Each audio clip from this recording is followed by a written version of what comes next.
Some of you have been waiting a very long time for an update on this car, and I've been waiting a very long time to drive it again. I decided to leave it on Blizzaks and store it for the summer to exercise some of my other vehicles, but it is finally back out, and if you clicked on this video, you know exactly why. For those of you that are unfamiliar, this is my 1998 Lexus GS 400 that I bought from Copart last year. I cannot believe we're coming up on a year of ownership with this thing, and well, there was really only one other thing it needed, and that was an exhaust. When I got this car, the original exhaust was super rusty. There were holes in the mufflers. There was a huge nasty leak at the mid-pipe, so I decided to just put an entire new Catback on this car to fix the exhaust leaks, but also to unleash the 4-liter naturally aspirated 1UZ V8 in the GS 400. So this is the exhaust I went for, the Megan OERS Catback. I reached out to Megan to see if they would sponsor the video, and they politely declined, so I went ahead and just bought this exhaust myself. If you were to go on and buy this a couple of years ago, this would have been like a $700-ish exhaust, but in today's market, it's been on sale for a while. I got it for under $500 shipped to my door. I think it was like 480 bucks or something like that.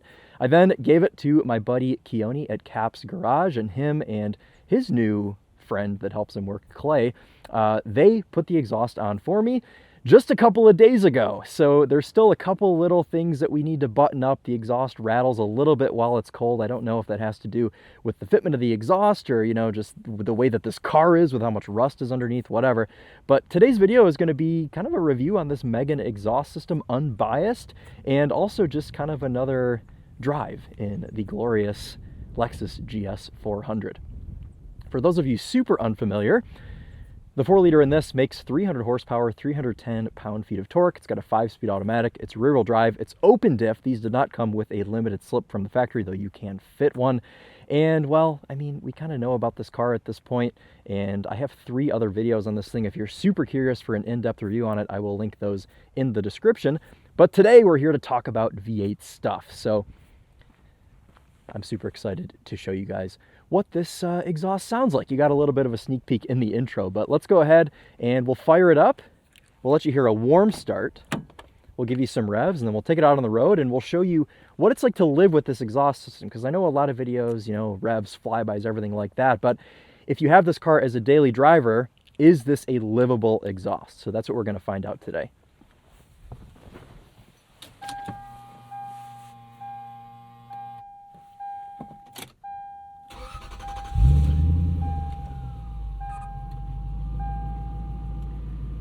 Here, our warm start there. You can see the car is up to temp.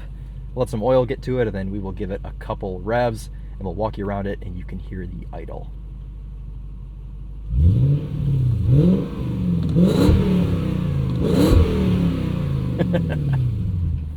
That never gets old. I've been driving this car around for a few days at this point, and I am just so obsessed with the way that it sounds. I've always loved the sound of the 1UZ, and I think this is a really nice compliment, this Megan exhaust. And I always thought Megan was just kind of like cheap, but this is seems to be a pretty good exhaust system, and it's not overly loud, but it gives you kind of that nice V8 tone. And at idle, it's pretty calm and reserved. So I can start this up in my neighborhood, and my neighbors don't get upset, even under cold start, which I'll insert.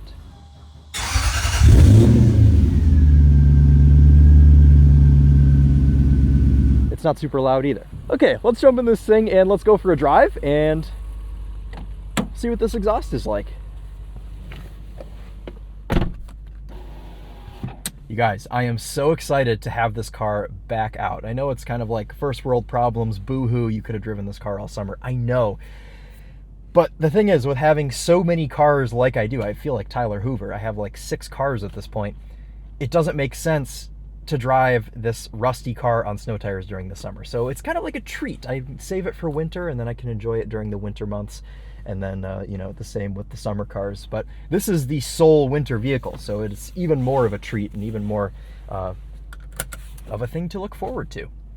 Inside, Nakamichi sound system. We've got shift buttons to control our 5-speed automatic. We'll go through some of that, and yeah, cool. We'll hear what this sounds like.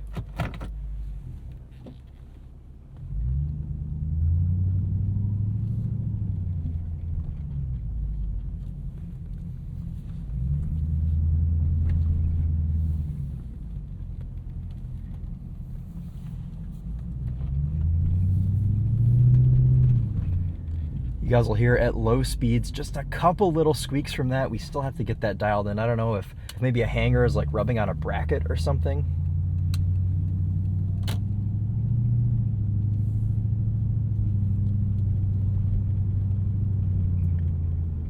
But you can hear at low speeds, I mean, it's just kind of that low grunty rumble, which you look for in a V8, or which I look for in a V8.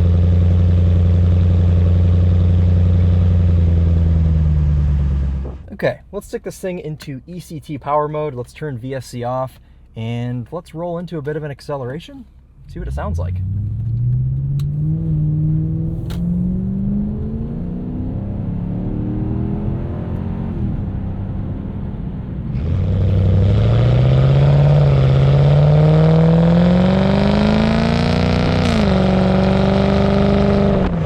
They're just kind of under like medium load. It's not overly obnoxious, which I didn't necessarily expect.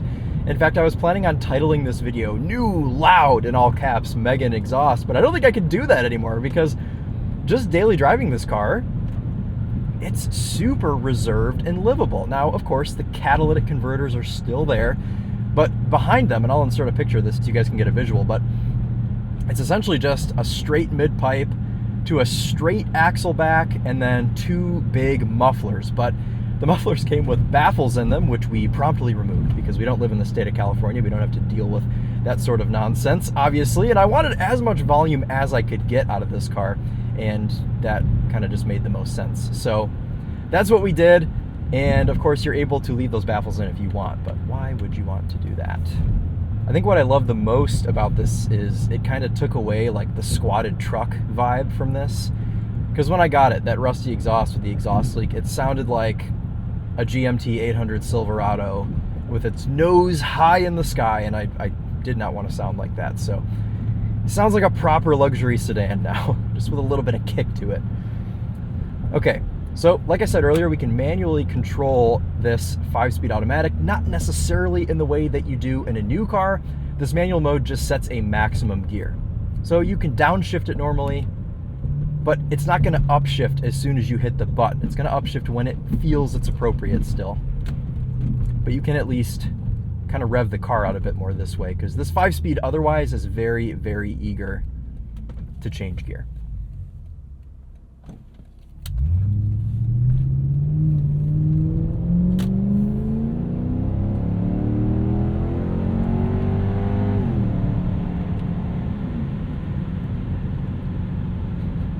So there you go. I mean, that's what it sounds like with the windows up. Obviously, I've got clips in the back so you guys can hear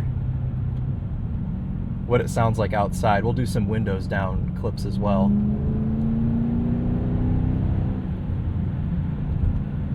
But it's a very rich, hearty V8 noise.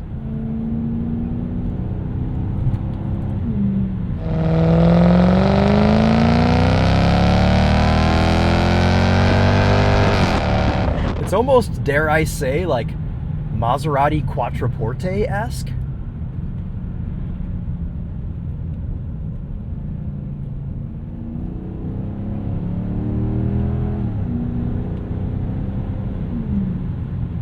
That sort of noise from like 3,500 down to 2,500, like a kind of Italian sounding. Man, I'll tell you, we forget how good we used to have it with Lexus. Okay, let's do an entrance ramp. I'll shut up and we'll listen to some more V8.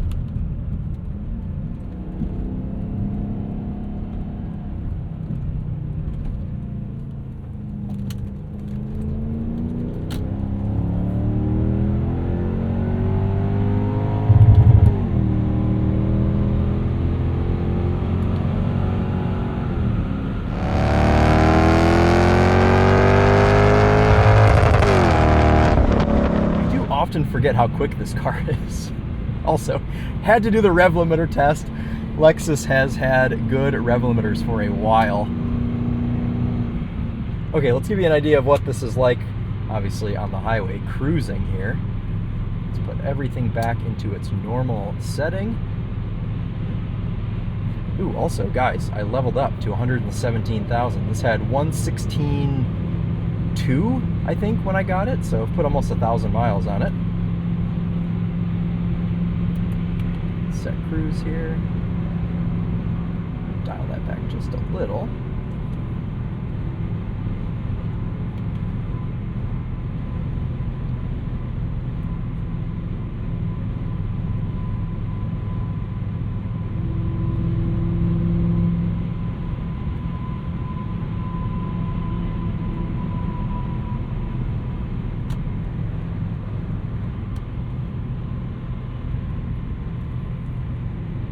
There you go, 75 miles an hour. You can have a conversation in here if you wanted. You can even whisper.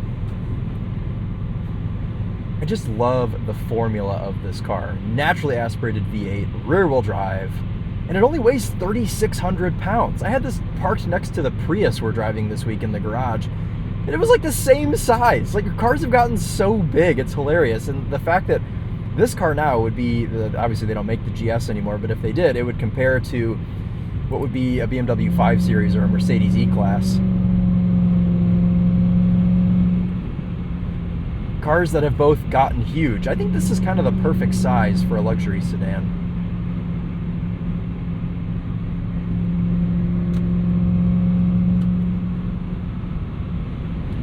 Really adequate torque here in 5th gear to just keep you going, revved at just under 80, 2750 RPM. If you guys are curious for long distance impressions on the GS400, Emily and I actually shot a road trip just about a year ago, right after I got the car. Now, normally we would drive into town on one of our normal commute routes, but I think today we're just gonna seek out some more back roads and listen to this V8 a little bit more. But most importantly, we're gonna be able to go under the bridges, and I'll drop the windows and you guys can get a sense for what it sounds like on the outside sitting in the car, which is an important metric. Let's go back into our manual mode, do some downshifts.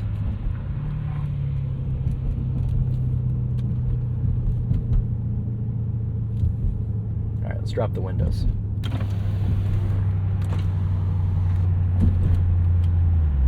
Oop.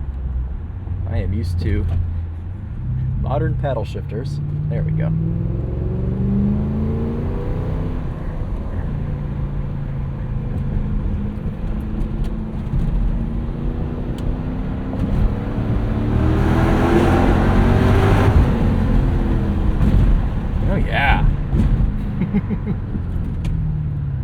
Great success. That sounds fantastic. You know what? What I love so much about this is you don't really feel like you're disturbing the peace. It's kind of like an exhaust for you. This isn't necessarily a car that you'd show up to a shopping center and some lady in a Tesla would pull up next to you and yell at you for being too loud. I think it's still like a nice reserved system, which, like I said, I wasn't necessarily expecting. There's another exhaust you can get for this car called the Revell Tanabe Touring or something like that, which is about double the price. It's like a $900 exhaust. I've watched videos on that. It's a little bit quieter. There aren't a ton of videos on the Megan system, so I wasn't really sure what to expect. But I would say screw the Revell Touring if you want to go for a reserved setup, because, I mean, this is really not overly loud. So I think you'd really be satisfied with this if you're looking for something that has just a bit more volume and you just want to hear that V8 a little bit more. This is really fantastic. See, now I have the Ypsilanti 5.0 coming up next to me at 800 RPM. Nothing to see here, officer. Sorry, Pittsfield. Nothing to suspect here, sir, today.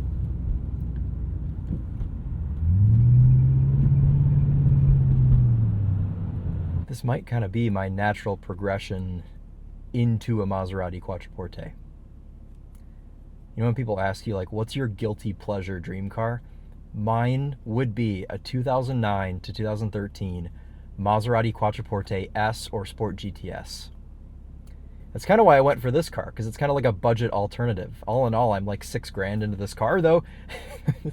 The Quattroportes are kind of coming down in price. You can get decent ones for like $15,000, which is just hysterical. But the one thing you don't get with that is the bulletproof reliability of the 1UZ, which is obviously well known for going 300, 400, 500,000 miles, but it's also certified to go in aircraft, which I mean, that's pretty much unheard of for an engine that you get in a pedestrian vehicle like this. This one's only done 117,000 miles, so she's just barely broken in, and doing my part to try and preserve this car somewhat. But God, you guys, the underside of this thing is so rusty, which is kind of why I think I'm done with this car after the exhaust. There's not really anything else I want to do.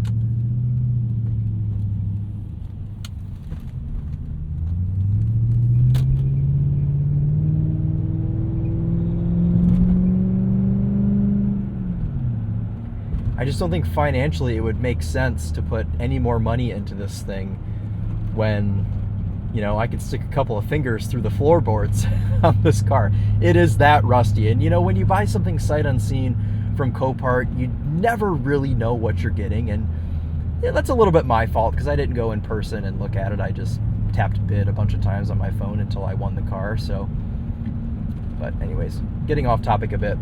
Let's drop the windows again, and there's some kind of surfaces up here, some big brick walls we can bounce some sound off of, give you guys some more idea for the way this Megan exhaust sounds. God, it does feel minorly abusive to downshift this because it doesn't rev match, so it's kind of an unpleasant experience.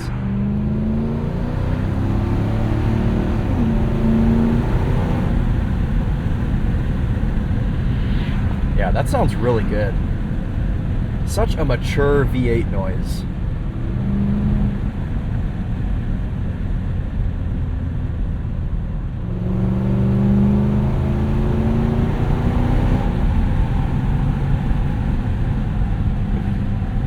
I love it.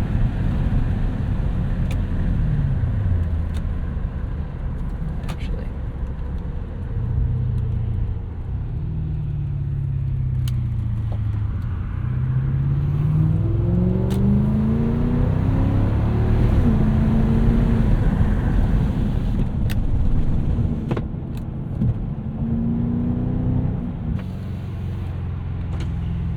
This must be done as well.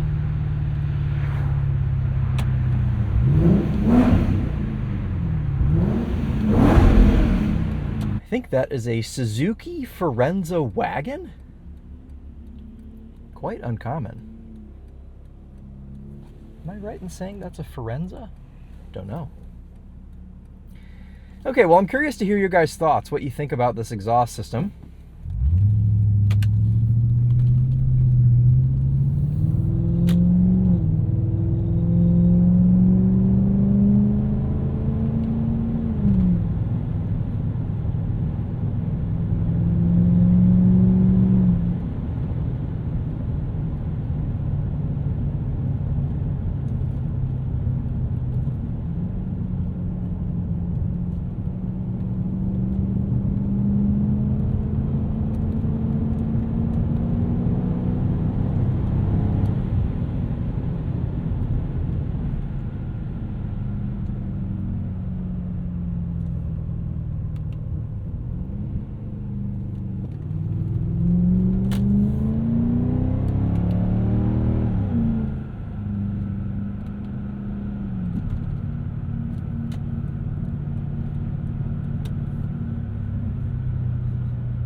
All right, well, why don't we go ahead and wrap up here.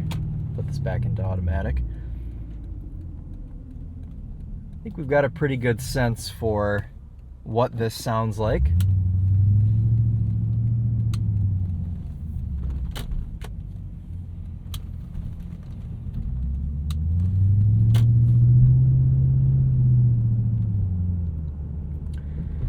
Curious to know you guys' thoughts down in the comments. Do you think that it should be louder? Do you think it's too loud?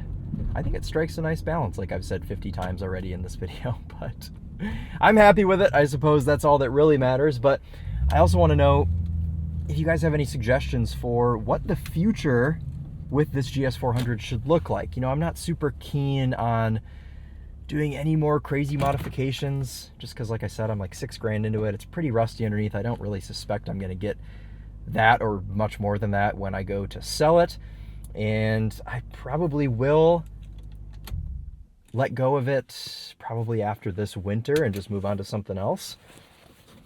So, any suggestions that you guys have? I always like to have your opinions on things. Oh, forgot to mention, the reason the steering wheel was so low in today's video is because I did actually fix the steering mechanism, which in the first couple of videos you guys all will have seen, it was super high up, like I was driving an old Volkswagen bus, but I was able to get it to free up to move down, but now it won't go back up, so I can't move it up for adequate placing for filming, but hopefully it still looked okay. Anyways, let's give you one last look at this thing, and that'll be it for today's drive. I'm really looking forward to the first snow we get, because then we'll be able to go and have some fun with this sideways. We'll go meet up with the TOPher and we'll do some drifts. But for now, that's about as much fun as we can have with it in the dry on snow tires.